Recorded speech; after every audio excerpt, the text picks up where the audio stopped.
The door opens, then shuts with a click. I stir from my spot on the couch and rub the sleep from my eyes. "I didn't mean to wake you," he says, his voice barely above a whisper, in case I am still actually asleep.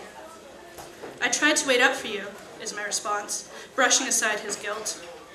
"I wanted to see you before bed, but I nodded off." He jerks his chin towards the TV, to the DVD menu screen that is stuck in a loop. "I see that. Come on, have you eaten yet?" He unlaces his boots, kicking them off with a groan that is half pain, half pleasure. "Yes, a few hours ago. Your dinner's on the stove. Want me to dish it up?" I can almost see him taking stock of the fridge and cupboard in his mind's eye. He chews on the corner of his lip for a moment, then shakes his head. "No, I'm not hungry. Put it in the fridge. You can have it for lunch tomorrow."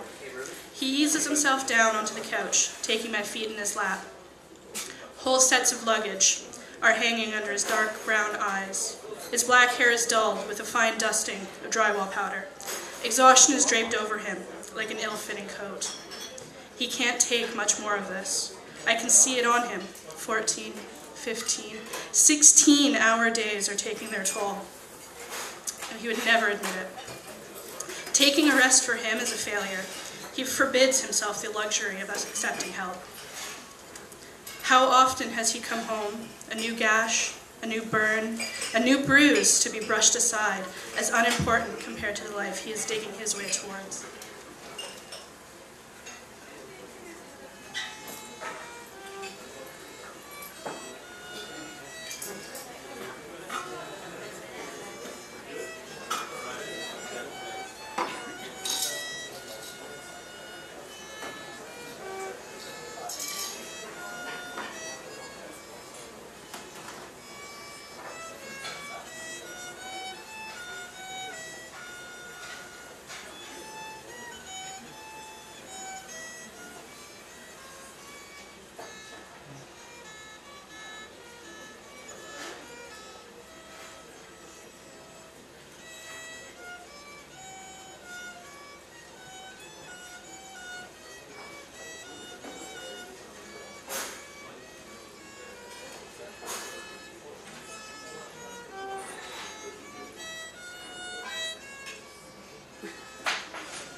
I take stock of each scar and nick that create a latticework of love on the backs of his hands.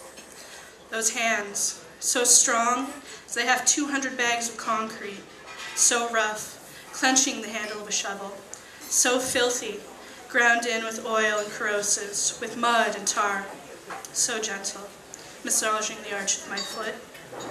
Even now, he won't take a break. In 5 hours, he must be awake again, but he still devotes what effort he can to my comfort, my happiness. I see how desperately he needs to sleep, but he ignores my suggestion that we go to bed. "I barely see you as it is," he says, his voice creaking. "Let's just stay here for a while." We sit. No words are shared. The only sounds are the scraping of his calloused palm over my leg and the occasional click and hiss of a butane lighter. Finally, we resign ourselves to the inevitable and move to our lumpy, too small bed. He is asleep before I can make myself a poor excuse for comfortable.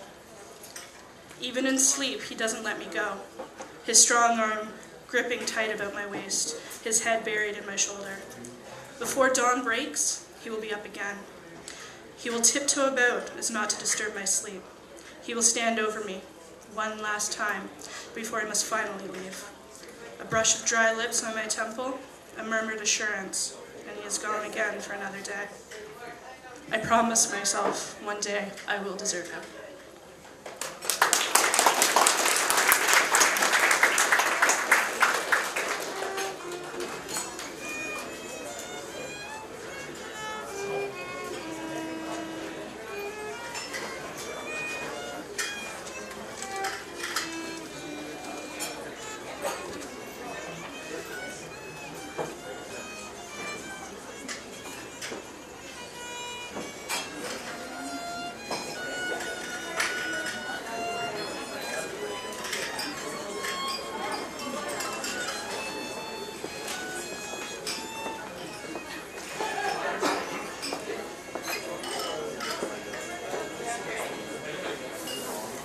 All right, everybody give John another round of applause.